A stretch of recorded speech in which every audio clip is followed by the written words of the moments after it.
Back then, survival did not come from supermarkets. It came from whatever people could find, dry, preserve, or stretch one more day. And some of the foods Americans once depended on would probably shock most people alive today, because hidden inside old cabins, mining towns, prairie farms, and forgotten cookbooks were recipes built for hunger, war, freezing winters, and pure desperation. Tonight, we're uncovering 22 lost survival recipes Americans used before fast food existed. And trust me, some of these are hard to believe. One of them was called graveyard stew. Another kept entire wagon families alive with almost no meat at all. And one survival bread was so hard, soldiers soaked it in water just to avoid breaking their teeth. But somehow, it worked. This was not food, this was survival. And by the end of this video, you may never look at modern food the same way again. Number 22. Hardtack. It looked harmless, just flour, water and salt baked into dry bricks, but this tiny survival food lasted for years without spoiling. That made it priceless during war, migration and disaster. Sailors carried it across oceans, soldiers packed it during the Civil War, families stored barrels of it in case winter crops failed. The problem was, it became rock solid over time. People often dipped it into coffee, soup, or even rainwater just to soften it enough to chew. Sometimes worms got inside, sometimes mold appeared, but hungry people still ate it. Because when starvation was close, hardtack meant one more day alive. That was enough. Number 21. Lard bread. During hard winters, poor families needed calories more than flavor, so they spread animal fat directly onto bread. That was the meal. No fancy ingredients, no meat, no vegetables, just thick, homemade bread and hot melted lard. Today it sounds extreme, but back then, fat meant energy. It helped people work long hours in freezing weather and survive brutal labor. Coal miners, railroad workers and farming families all relied on it. Some even sprinkled salt or onions on top when they could afford it. This was not cooking, this was strategy. Number 20. Vinegar pie. Fresh fruit disappeared quickly in old America, especially during winter, so families created fake fruit pies using whatever they had left. One of the strangest versions was vinegar pie. By mixing vinegar, sugar, butter and spices together, people somehow recreated the sharp flavor of apples. It sounded impossible, but it fooled people surprisingly well. During the Great Depression and frontier years, this dessert became common because real fruit was too expensive or unavailable. Imagine craving something sweet for months and this strange pie becoming the closest thing to comfort you had. That emotional relief mattered more than taste. Number 19. Milk toast. Simple. Cheap. Soft. That's exactly why it survived for generations. Stale bread was toasted, covered in warm milk, and sometimes sprinkled with cinnamon or sugar if the family had extra supplies. It became survival food for children, sick people, and families too poor to waste anything. Nothing could be thrown away. Not bread. Not milk. Not hope. And while it sounds depressing today, millions of Americans grew up eating it during hard times. For some families, milk toast was dinner almost every night. Number 18. Salt pork and beans. This meal built America's working class. Salt pork lasted a long time without refrigeration because it was heavily cured. Beans were cheap, filling, and easy to store. Together, they became one of the most important survival meals in American history. Cowboys carried it, lumber workers depended on it, railroad crews survived on it for months. The flavor was heavy, smoky, and salty, but the real value was survival. Protein. Fat. Energy. That combination kept exhausted workers moving through impossible conditions, especially during winter, especially during hunger, especially when there was nothing else. Number 17. Dandelion soup. Most people today treat dandelions like weeds, but during food shortages, Americans boiled them into soup. Every part of the plant mattered: leaves, roots, even flowers. Poor families gathered them from fields because they were free and everywhere, and surprisingly, dandelions contained important nutrients people desperately needed after long winters without fresh vegetables. It tasted bitter, earthy, rough, but when your body is starving for vitamins, bitterness becomes survival. Here's what no one tells you: many forgotten American foods existed because people were constantly one bad harvest away from disaster. One storm, one drought, one brutal winter. That was all it took. And the recipes that survived were the recipes that kept people alive when everything else failed. Number 16. Cornmeal mush. Cornmeal and water. That's it. The mixture was boiled into a thick paste that could be eaten soft or left to harden and fry later. For poor rural families, this meal became breakfast, lunch and dinner. Again and again. Corn was cheap, easy to grow, easy to store. And when hunger became serious, cornmeal mush filled stomachs fast. Children ate it before school, farmers ate it before sunrise, travelers carried it on long journeys. It wasn't exciting, but survival rarely is. Number 15. Squirrel stew. In frontier America, people could not afford to be picky. If it moved, it could become dinner. Squirrels were trapped, cleaned, and cooked slowly into stew with onions, herbs, and whatever vegetables were available. The meat was small and difficult to prepare, but it provided precious protein during hard seasons.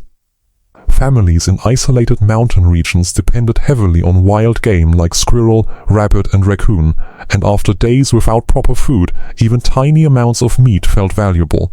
That feeling changes people. Number 14. Molasses bread.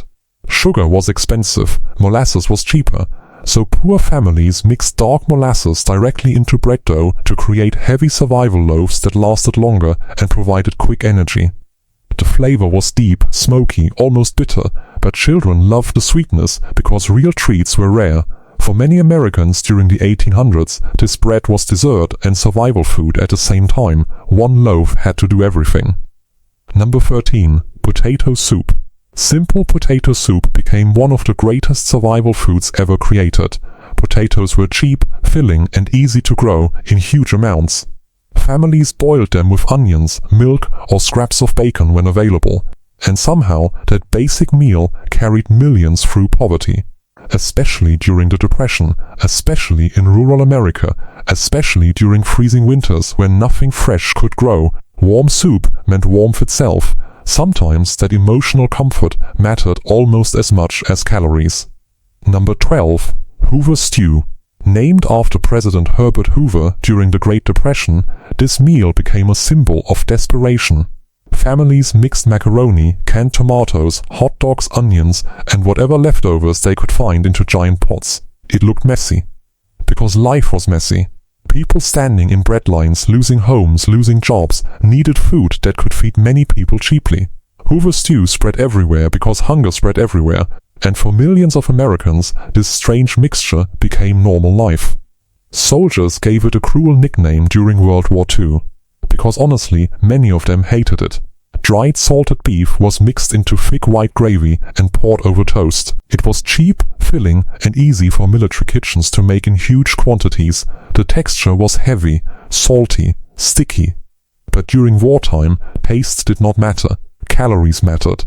This meal followed soldiers through barracks, training camps, and battle stations for years, and after the war ended, many veterans still remembered it with a mix of disgust and strange nostalgia. Because even bad food becomes emotional when it keeps you alive. Number 10. Ash cakes. This recipe goes back centuries. Cornmeal dough was wrapped in leaves or placed directly into hot ashes beside a fire until it hardened into rough bread. No ovens, no kitchens, no luxury, just fire and survival. Native Americans used versions of it long before settlers arrived. Later, frontier families adopted the method because it worked almost anywhere. Travelers could cook it outdoors during storms, migration, or war. The bread often tasted smoky and gritty from ash. But hungry people did not complain. They ate. Number 9. Pickled eggs. Before refrigeration, preservation meant survival, and pickling became one of America's greatest survival strategies. Eggs were boiled and stored inside jars filled with vinegar, salt and spices. The acidic liquid slowed spoilage and allowed food to last far longer than normal. Bars, farms and mining camps all relied on them. The flavor was sharp and powerful. Some people loved them, others could barely stand the smell. But during long winters or food shortages, preserved eggs provided important protein when fresh food disappeared. That was the real purpose. Number 8. Onion sandwiches. This sounds almost unbelievable now, but some poor Americans literally ate raw onion slices between bread with mustard or lard. That was lunch. During the Depression, onions were cheap, strong-flavored, and filling enough to trick the stomach temporarily. Workers carried these sandwiches into factories and mines because they had little else. Imagine eating that every single day while working exhausting labor for hours. That level of hardship changed entire generations, and yet they kept going. Number 7. Burgoo stew. Nobody fully agreed on what belonged inside burgoo stew. That was the point. Everything went in. Wild game, vegetables, corn, beans, leftovers. Anything available. Huge pots cooked for hours while communities gathered during harvests, hard winters or public events.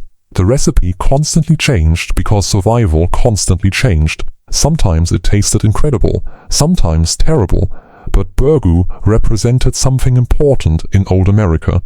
People survived together. When food became scarce, entire communities combined resources just to make sure nobody starved completely. That mattered more than perfection. Here's where things get darker. Some survival foods existed because people truly had no alternative left, no stores, no money, no backup plan, and once hunger becomes serious enough, almost anything can become food. Number 6. Possum stew. Yes, actual possum. In poor rural regions, especially across the South and Appalachia, possums became emergency meat during difficult seasons.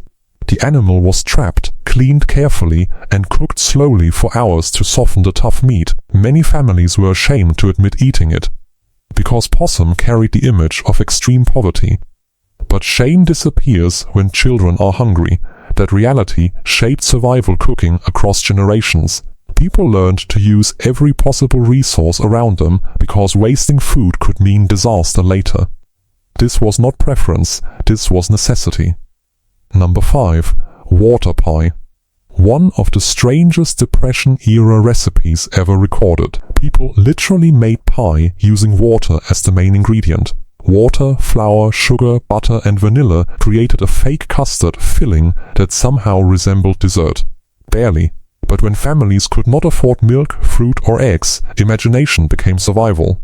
Parents made water pie because children still needed moments of comfort during terrifying times. That emotional escape mattered, especially during poverty, especially during hopelessness, especially when tomorrow looked uncertain. Number 4. Crackling cornbread. After rendering fat from pigs, tiny crispy pieces called cracklins were left behind. Poor families refused to waste them, so they mixed the salty scraps into cornbread for extra flavor and calories.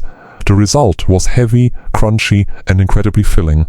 For farming families working from sunrise to sunset, this meal provided enough energy to survive brutal labor.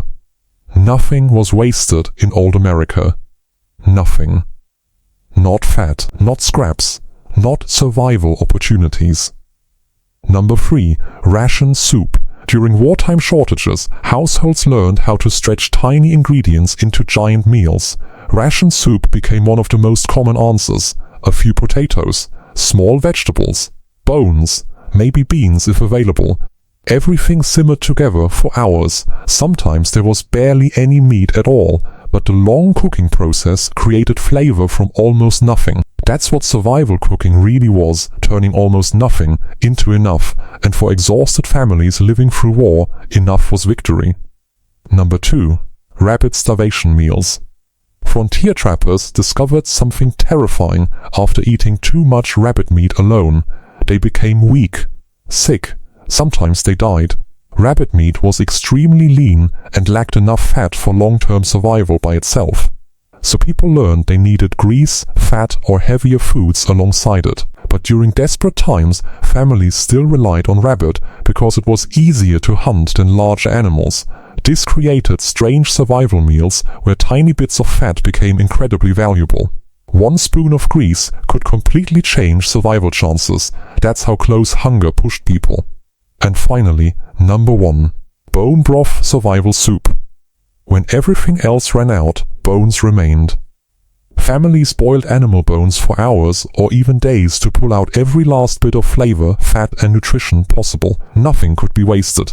The broth became rich, oily, and deeply comforting during freezing winters or famine periods. Poor families drank it with stale bread. Travelers carried it across long journeys. Sick people survived on it when solid food became impossible. And in many ways, this simple survival soup represents the entire history of forgotten American food. Making something from almost nothing.